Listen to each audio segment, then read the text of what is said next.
Hello there! Welcome to No Extra Words, One Person Search for Story. My name is Chris Baker-Dersch. I'm your producer and editor. This is Season 2, Book Pairings. So for part 4 of our Anne of Green Gables series today, we're covering the 4th book written, but the 5th book chronologically in the series, and that's Anne's House of Dreams. What we missed in book 4, Anne of Windy Poplars, is 3 years of Anne teaching high school in Summerside while Gilbert completes medical school.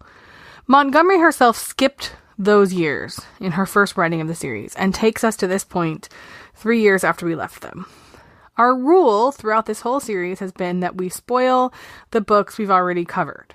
So at the end of Anne of the Island, Anne has accepted Gilbert's proposal, and at the beginning of Anne's House of Dreams, their wait is over and they are ready to be married and start their life together. Anne's House of Dreams was published in 1917, 2 years after Anne of the Island. So there's been no big gap in L.M. Montgomery's life like there's been in Anne's. She kind of wrote these back to back. The book came out during the war, and those were years that were very difficult for Maud emotionally. We're going to talk a lot about the war when we get to the last book of the series. But Maud lost a child to stillbirth in 1914. She also spent her war years as the minister's wife. She had a close relationship with her community, and just that overall role made those war years a real emotional challenge. This book is a marriage story, but it's really the story of 2 marriages. You have Anne's, which is the promise of a dream fulfilled. This is her happily ever after with the man of her dreams. And then the marriage of her neighbor, Leslie Moore. So Anne and Gilbert are moving to a completely new town. They're out of Avonlea, and you're getting a whole new cast of characters. And one of them is this closest neighbor, Leslie Moore, because they kind of live in the middle of nowhere. Leslie is a tragic figure. Anne marries for love. Leslie doesn't get that. She marries for family obligations to a man who turned out to be extremely far from her happily ever after. Her husband went to sea and didn't come back for a long time, which many of her neighbors and friends here in Four Winds feel is a blessing for her. But he eventually does return with significant brain damage, and so by the time we meet Leslie in Anne's House of Dreams, the part of her marriage where she's miserable with this bad match is over, and now she is just this woman who has to take care of someone who functions on the level of a child. That's her. She's tied to this husband to do that for him. Really, the central story in this book, there's a lot going on. This is the first couple of years of Anne and Gilbert's marriage, and there's a lot going on, but one of the central stories in this book is this contrast between Anne's life and Leslie's life. And Leslie is doing what people do when they're struggling, which is she clings to Anne like a life raft because she needs this friendship, and she's really a young person. And she also pushes her away because it's hard to be around happy people when you're struggling with the kinds of things Leslie's struggling with. By all accounts, Maud Montgomery's own marriage was a less than happy one. Her husband, who was a Presbyterian minister, suffered from what was then known as religious melancholia. It's a sort of a depression or mental illness that's based upon one's belief that they're either not worthy of God's love or have been forsaken by God. Montgomery's husband, Ewan MacDonald, seems to have suffered with this for a long time, but have gotten progressively worse through the years. And it's hard to know what his mental state was at the time that she was writing this book. And I don't want to speculate about someone else's marriage, even one that happened a long time ago. But we could say for our purposes that if happily ever after is a continuum between Anne on one side and Leslie and Dick Moore at the other end, Helen Montgomery herself was closer to the Leslie end than the Anne end during her marriage. This is a story about marriage much more than it's a story about Anne. We step back from Anne in this book a bit. The first 3 books have been all about Anne. Anne's still there. She's writing her little stories. She's befriending all her interesting new neighbors, including the fascinating Captain Jim, who is really a highlight of this book. But she's also a wife, and she's a doctor's wife.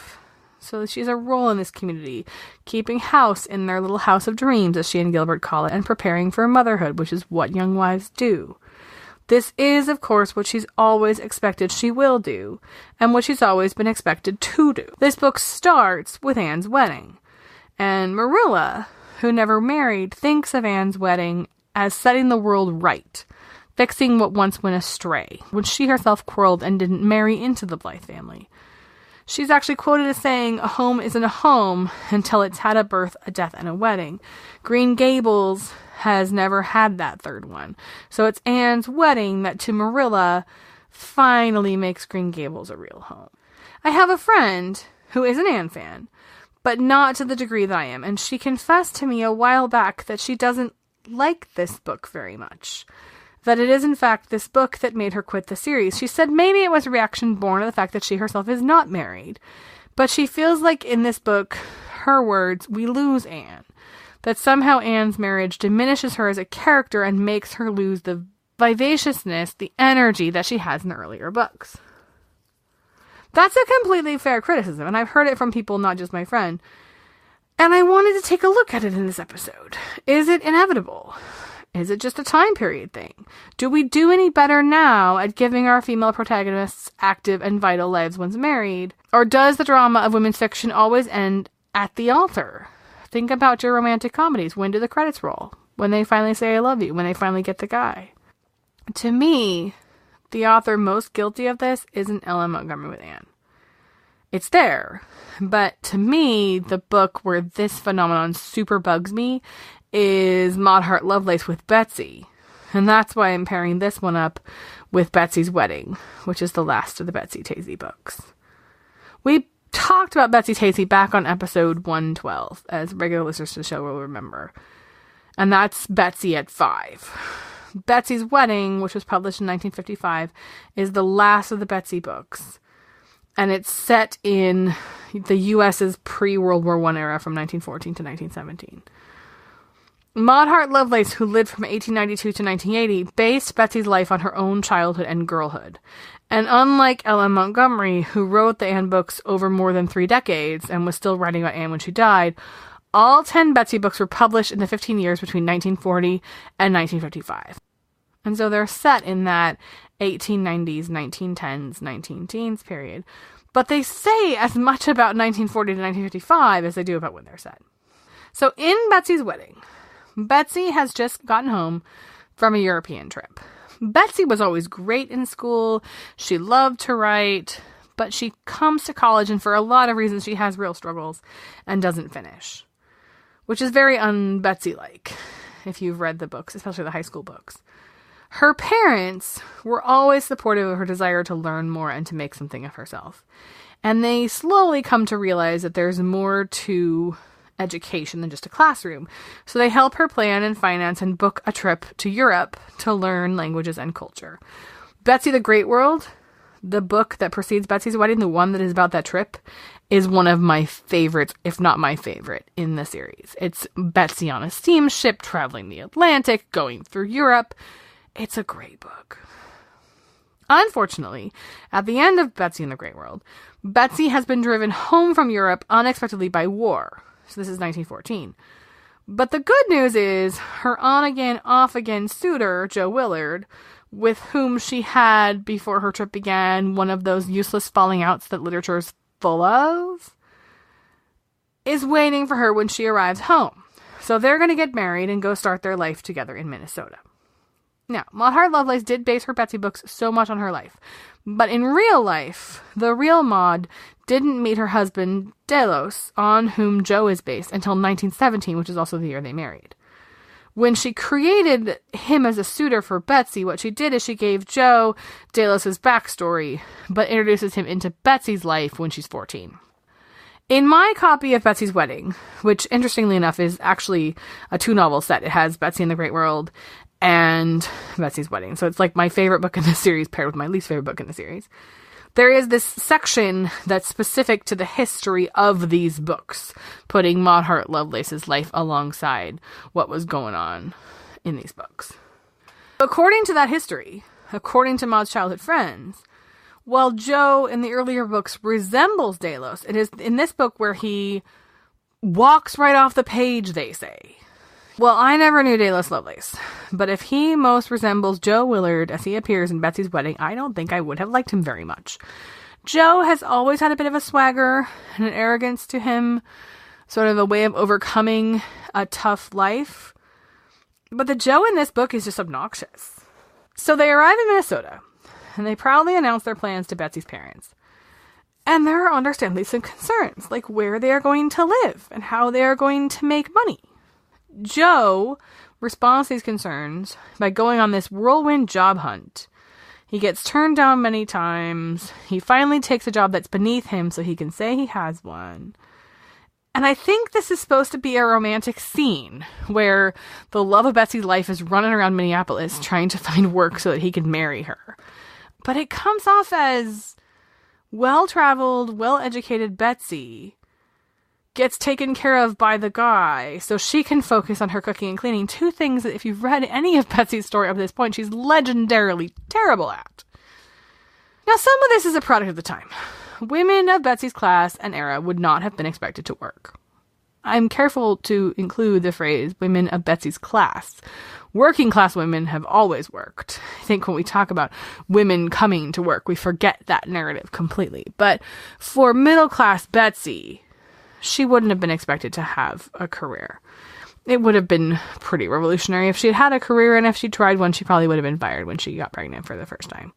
When she's offered a job, though, she's offered a job in this book. She's offered a job that is pretty well suited to a childless woman, according to the norms of her era, and she turns it down. She says her job is to learn to be a cook and a house cleaner.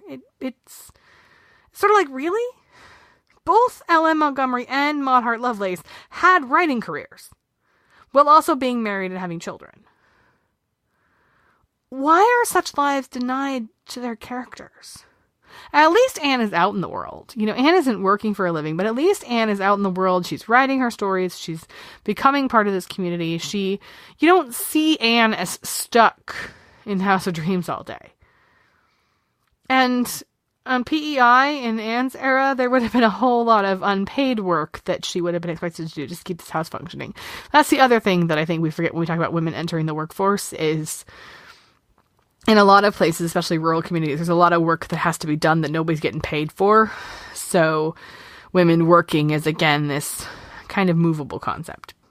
But Betsy doesn't get much of a social life at all. She sees her old friend Tacy, but mainly to get cooking advice. And of course she sees Tib, but mostly they spend the book worried about Tib, that she'll never settle down to marriage. And my thought is, with examples like the two of you, who could possibly blame her? When Joe is transferred to the night shift, Betsy literally starts sleeping days with him and doing her housework at night so they can be on the same schedule. Again, this is probably supposed to be romantic. But it's sort of like she's already kind of shackled to this house and this life. And now, rather than saying, okay, Betsy's going to be awake during the day, get her work done, and then go socialize with her friends, it's like, okay, so Betsy's going to sleep all day with you and then clean house all night long and not see anybody. I'm not among the crowd that would think of that as being romantic. So these two books feel different to me.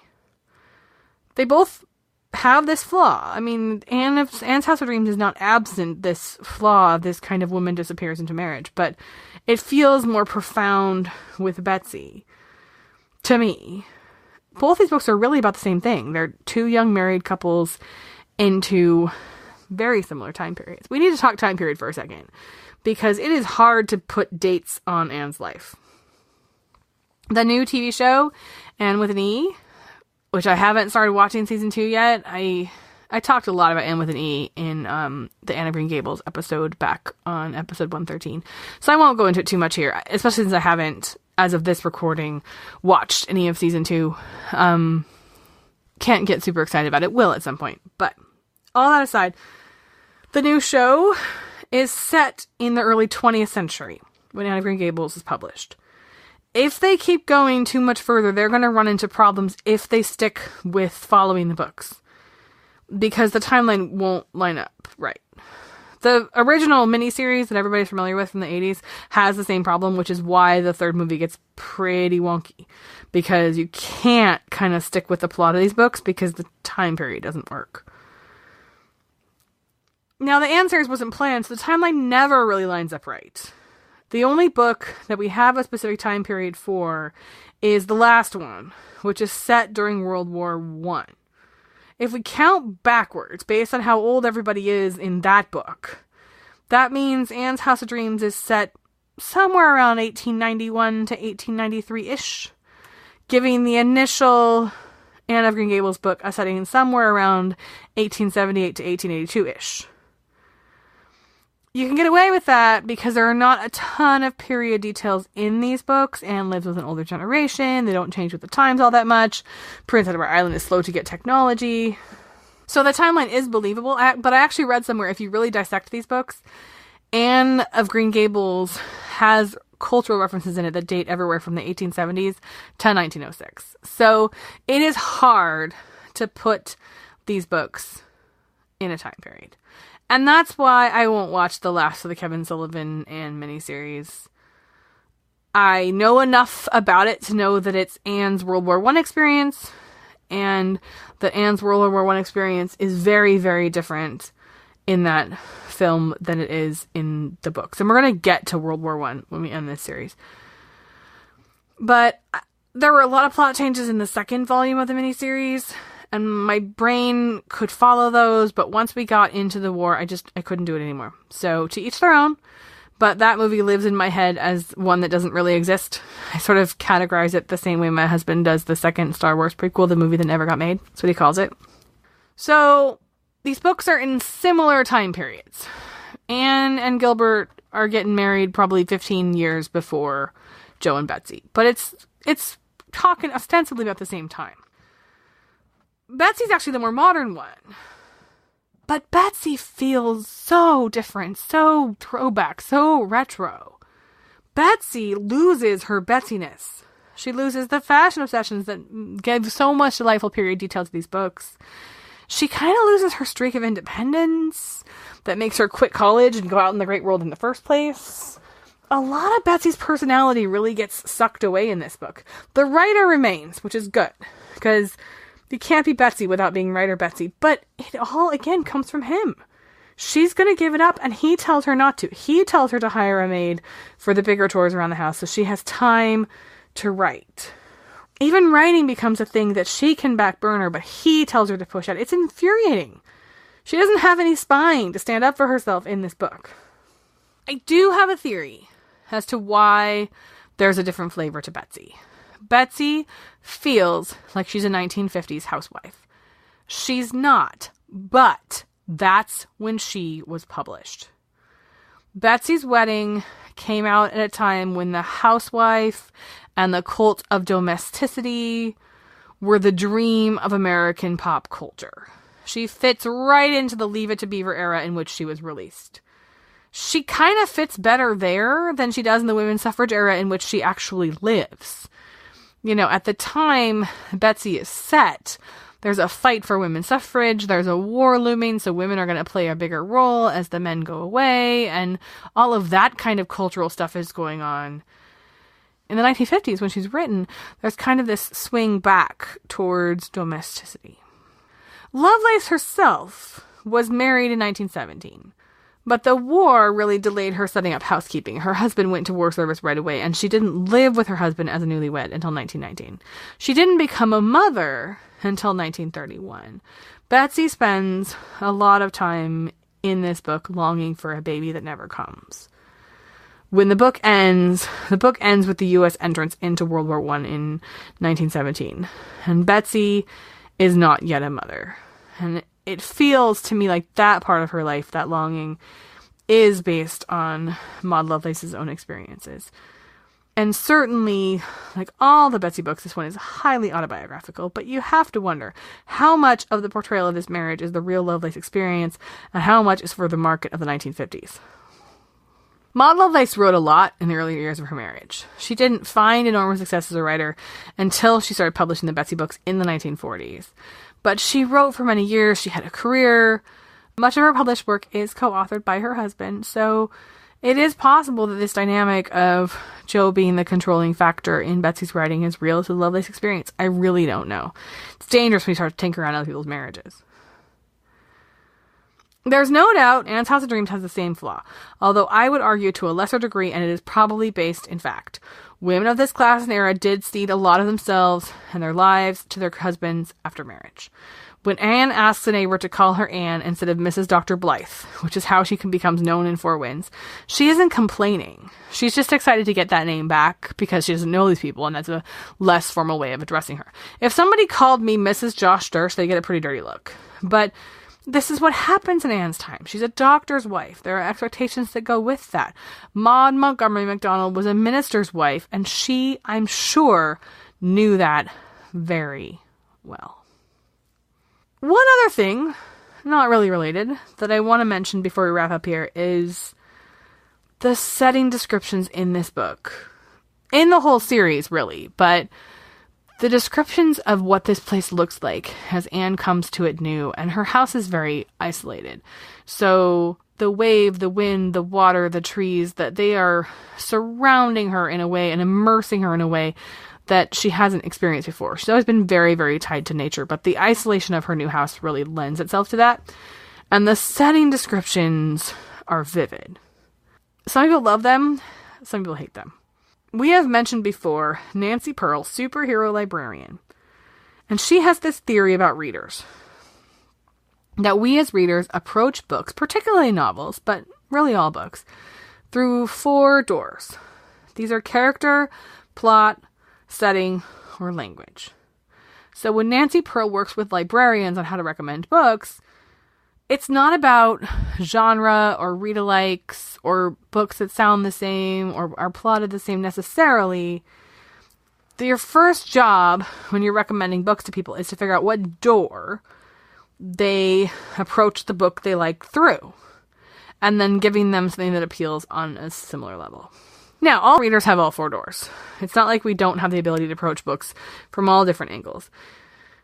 And certainly all books, or at least all novels, have all 4 of these things operating in them to some degree or another. But the theory is that we all have 1, maybe 2, that we gravitate specifically towards. And when you read a book like Anne's House of Dreams, if you are reading it as a character person, you're going to have a completely different experience with it than if you're reading it as a setting person. I think a lot of Anne fans are character people. When Anne fans talk about Anne, just get online and follow their hashtags once in a while. They talk about her like they know her, like she is their best friend. And she is so well painted in the series with all her strengths and flaws and foibles and idiosyncrasies. Character is certainly a predominant door to approach Anne through. Plot is not as strong. In fact, several of the novels in the series read more like a series of anecdotes than they do like a novel. This one has a little more through line to it than the ones that come before or after it, but it's still not a hugely strong plot novel. So for Ellen Montgomery, the secondary door then is setting.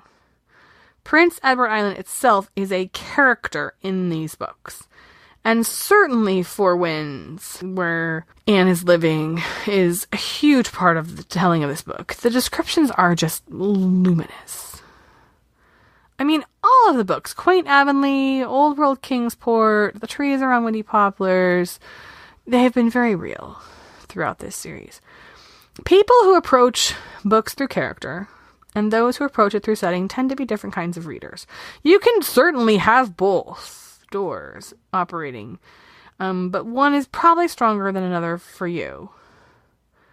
And I think there are diehards of this series, and then there are readers who will tell you that it's really boring, because there's a lot of description, and not everybody loves that, and it does have a tendency to slow the narrative down. And if you're a plot person, you're going to find these books to feel slow to you. For me personally, I approach Anne differently depending on my mood. Sometimes I dive into those long passages and the lovely description, and it makes me plan visits to PEI and I just sink into it. And sometimes, I will freely admit this, sometimes I've read the whole series just skipping from dialogue passage to dialogue passage because I just want to follow these characters in their action. So if Anne isn't your thing, and by the way, if Anne isn't your thing and you're still here 4 episodes into this series, God love you, you're a diehard and a rock star. But if Anne isn't your thing, there might be a good reason for it. Sometimes it isn't about the book or the reader. Sometimes it's the match between. And in a book where we are already inclined to lose Anne a little bit, like Anne's House of Dreams, that problem is going to stick out more for you if that's a problem. So I think that's another reason that this book becomes a dropping off point where some people leave the series. Anne's House of Dreams was published in 1917, and Betsy's Wedding in 1955. Do we do any better at our portrayal of women now? Do we allow married women in our literature and movies to be more than just married women? Is life just not interesting after the wedding? I remember when the movie Fargo came out in 1996, a lot was made of the fact that the pregnant main character's pregnancy isn't really made a big deal of. It's barely mentioned. It's like a novelty that pregnant women can be something other than pregnant women. But yeah, I think we still do this. Ginny Weasley is a pretty badass character. But when Harry tells her she has to stay behind, she does. She's strong, but as a romantic lead, she is still secondary to him. Our literature is becoming more filled with strong female leads, but either they're single, and they can be badasses, or they fall in love, and then when they get married, either the series ends, or they take a back seat. Because marriage and motherhood fill up their lives. And maybe that doesn't just happen in literature. Maybe that happens in the culture. We want moms to be able to do anything, but new babies are a lot of work. And sometimes careers take back seats for a while as you navigate that newborn baby phase. The mommy track is real, people. I mean, for better or for worse, it's there.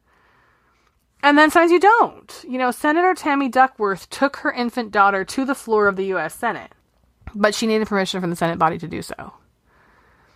There are still complications to being a mom and a wife, both in literature and in life. I'm dealing with it myself right now. Honestly, like how much podcasting, how much writing, how much of my other things can I do in a few weeks when I have a newborn? It's real. The question's real. Some of what goes on in Anne's House of Dreams is that Ellen Montgomery is moving away from Anne. And we're going to see that more in the next few books. She was, by all accounts, pretty tired of writing about Anne by this time. She's 4 books in. You can get that. So probably taking Anne out of Avonlea and focusing more on other characters and the new environment is an intentional choice. These are also children's books, and this one has really no children in it. You get occasional glimpses of Davy or Dora or Diana's children, but they are far away and they are also getting older. The twins are not super young anymore at this point. As the series goes on, you will see a shift back towards children, because the younger generation is going to start to drive the narrative. I know for me, as a child, when I first read these books, this one was not so much a favorite.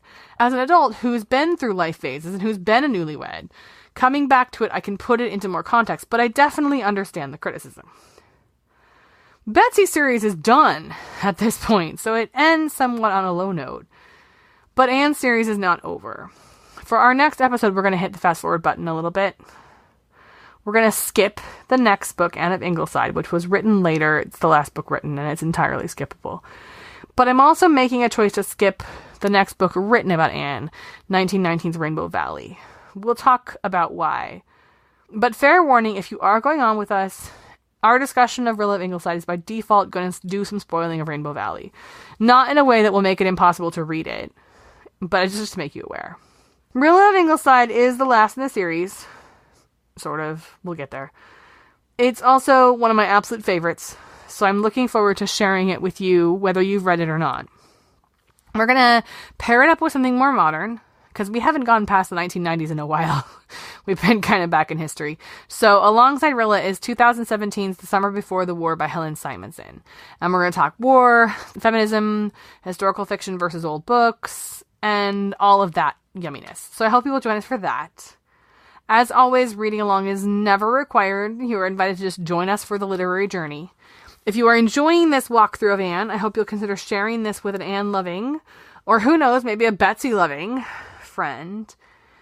You can find me at noextrawords.wordpress.com, where you will see show notes and all the links to all the places in cyberspace where you can hang out with me. And until we meet again, I hope you go out in the world and find yourselves a good story.